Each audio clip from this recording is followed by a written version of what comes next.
अस्सलामुअलैकुम। अच्छा, आज पढ़ेंगे टाइप 1 डायबिटीज़ मेलाइटिस का ट्रीटमेंट। सबसे पहले तो ये है कि डायबिटीज़ मेलाइटिस होता क्या है।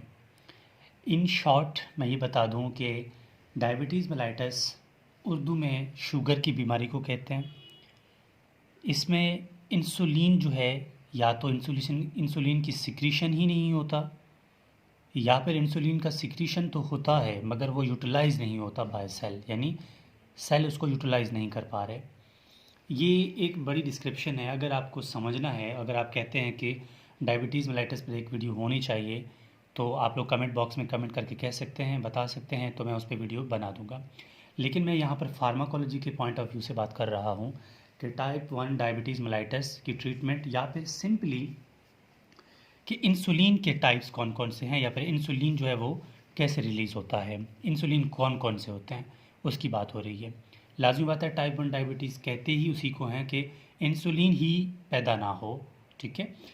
सबसे पहले तो मैं कहूँ ये आपको पता होगा कि इंसुलिन जो है ये सीक्रेट कहाँ से होता है। ठीक है, यानी कि इंसुलिन को बनाता कौन है। ठीक है, इंसुलिन को बनाता है पैंक्रियाज। पैंक्रियाज जो है ना, वो इंसुलिन को बनाता है। अब लाज़मी बात है, पैंक्रियाज में कोई प्रॉब्लम होगा तभी तो जो है जो इंसुलिन है वो रिलीज़ नहीं हो पा रहा। अब पैंक्रियाज के अंदर दो तरह के सेल होते हैं, एक अल्फ़ा सेल होते हैं, कुछ बीटा सेल होते हैं। ठीक है, कुछ अल्फ़ा होते हैं और कुछ बीटा सेल होते हैं। ये बीटा सेल जो है ना, ये बनाते हैं इंसुलिन।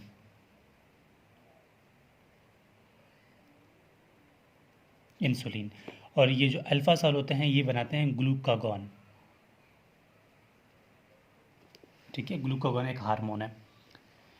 अब इंसुलिन जो है, इसीलिए पैंक्रियाज को बोलते हैं मिक्स्ड ग्लैंड। ठीक है, मिक्स्ड ग्लैंड भी इसी को बोलते हैं। अब क्योंकि इसका एक्सोक्राइन फंक्शन भी है और एंडोक्राइन फंक्शन भी है। एक्सोक्राइन का मतलब है कि वो इंजाइम भी बनाता है, क्योंकि पैंक्रियाटिक इंजाइम्स भी होते हैं। ठीक है, और एंडोक्राइन का फंक्शन इसीलिए है क्योंकि ग्लूकागॉन और इंसुलिन भी बनाता है, इसीलिए इसको बोलते हैं मिक्स्ड ग्लैंड। ठीक है। अब इंसुलिन का रिलीज़ कम होना या ना होना, ठीक है, ये टाइप 1 डायबिटीज़ मेलाइटिस है। अब इंसुलिन की कौन कौन से टाइप्स हैं, ठीक है, तो हम उसको वन बाय वन इसको क्लासीफाई करेंगे, या इसको सिंपल क्लासिफिकेशन, यानी इंसुलिन की क्लासिफिकेशन कर रहे हैं। आप लोगों ने देखा होगा कुछ लोग इंसुलिन के इंजेक्शंस लगाते हैं खुद को। अब कौन कौन से इंजेक्शंस होते हैं, वो यही होते हैं जो मैं यहाँ पर लिख रहा हूँ। ठीक है, सबसे पहले जो इंसुलिन का टाइप है ना, उसको बोलते हैं very very short acting, very very short acting insulin. Very very short acting insulin मतलब ये विद इन सेकेंड जो है ना एक्ट कर लेते हैं। तो ये कौन कौन से होते हैं? Very very short acting insulin जो है वो दो होते हैं, एक होता है लिस्प्रो, दूसरा है एस्पार्ट। लिस्प्रो, सेकंड है एस्पार्ट।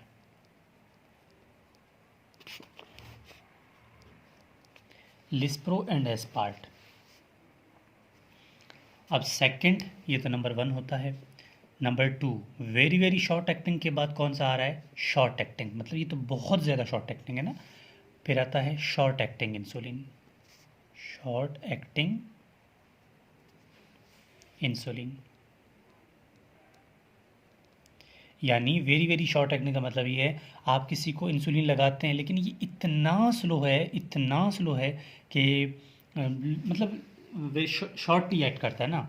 लेकिन ये वेरी वेरी शॉर्ट एक्टिंग है, मतलब लेट से कर लेता है। और ये जो है ये शॉर्ट एक्टिंग है, ये भी उसकी निस्बत ज़्यादा है। तो शॉर्ट एक्टिंग में आता है हेमोलिन।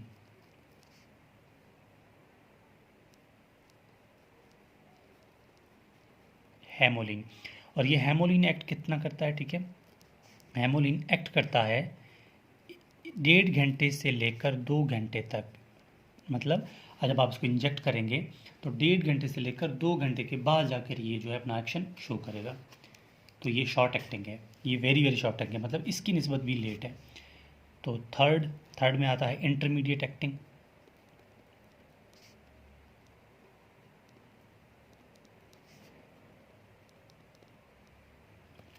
इंटरमीडिएट एक्टिंग ये कौन कौन से होते हैं? इंटरमीडिएट एक्टिंग जो है ये दो होते हैं। एक होता है सिंपल, इसको बोलते हैं एनपीएच, न्यूट्रल प्रोटामिन हैंड्रॉन, इसका पूरा नाम है, ठीक है। न्यूट्रल प्रोटामिन हैंड्रॉन, हैंगडॉन, ठीक है, इसका पूरा नाम है। ये नंबर 1। दूसरा है नोवालिन, नोवालिन, ये हो गया हमारे पास इंटरमीडिएट एक्टिंग। अब इसके बाद लॉन्ग एक्टिंग,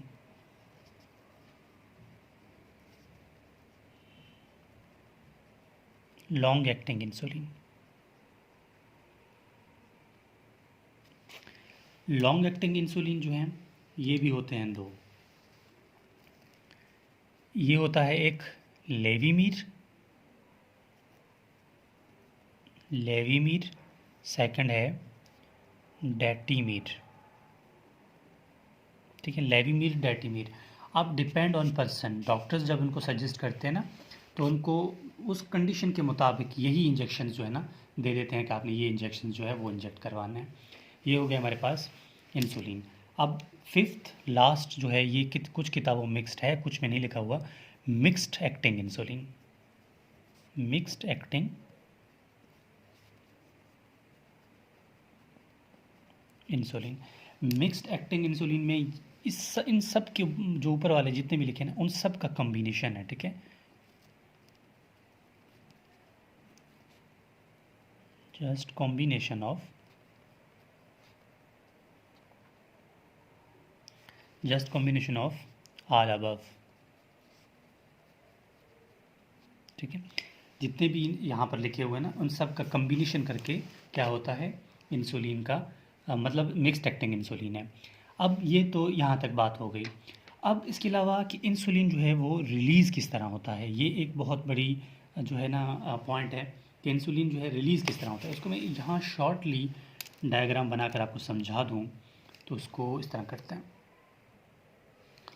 अच्छा, तो यहाँ हम देखेंगे कि इंसुलिन जो है वो सीक्रेट जो है ना सीक्रेट किस तरह होता है। एग्जाम्पल यहाँ पर मैं बना रहा हूँ बीटा सेल ऑफ पैंक्रियाज, ठीक है। ये पैंक्रियाज का बीटा सेल है। अब उसमें होता क्या है, बीटा सेल ऑफ पैंक्रियाज में यहाँ पर ये मैं बीटा सेल ऑफ पैंक्रियाज की कुछ डायग्राम बनाकर आपको समझा दूंगा कि ये कौन से एरिया है।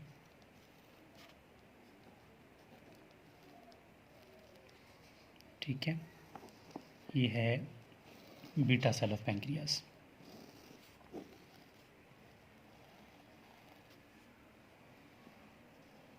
हाँ, ये बन गया। अब ये जो एरियाज़ मैंने बनाए हैं ना, अब ये एरिया जो है ये ग्लूकोज ट्रांसपोर्टर है, ठीक है। ये एरियाज़ कौन सा है, ग्लूकोज ट्रांसपोर्टर। तो मैं यहाँ पर लिख रहा हूँ कि ये क्या है, ग्लूकोज ट्रांसपोर्टर, ठीक है। नंबर 1 पे मैं लिख रहा हूँ ग्लूकोज ट्रांसपोर्टर। अब जो ये एरिया है इसको बोलते हैं पोटाशियम चैनल्स, ठीक है। एग्जाम्पल ये क्या है, पोटाशियम चैनल्स हैं। तो ये हो गया हमारे पास पोटाशियम चैनल, पोटाशियम